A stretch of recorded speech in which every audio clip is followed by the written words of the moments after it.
what's up? Peejay here, and in today's video, I will tour you around Il Corso Mall. This is a new mall in Cebu.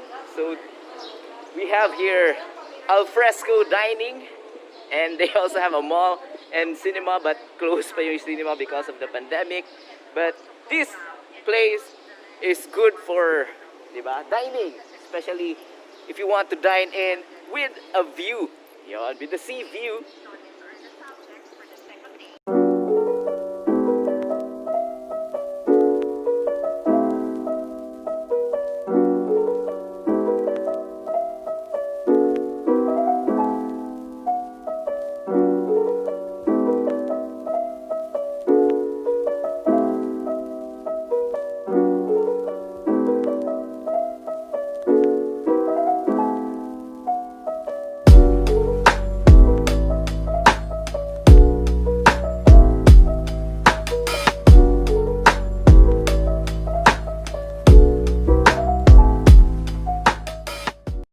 So for today's lunch, we will go to PARILYA Seafood Grill here in Il Corso, here in South Road Properties. If familiar kayo, if you are going to the SMC side, unahan pa nun, then mag-U-turn pa kayo, then you will see a mall in your right side.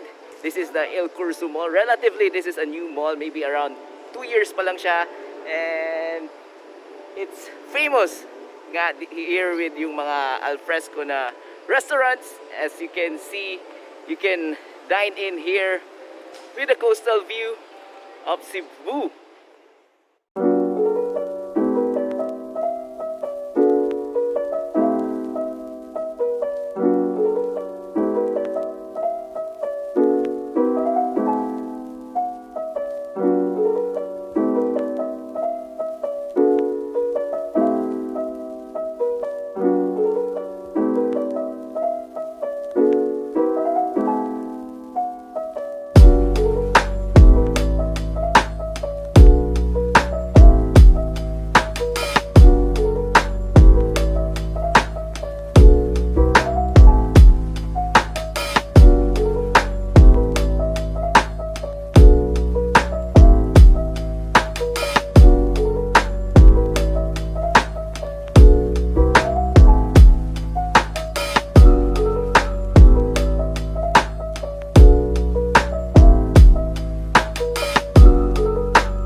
ends our food vlog here at Parilya in Il Corso Mall here in South Road Properties Cebu.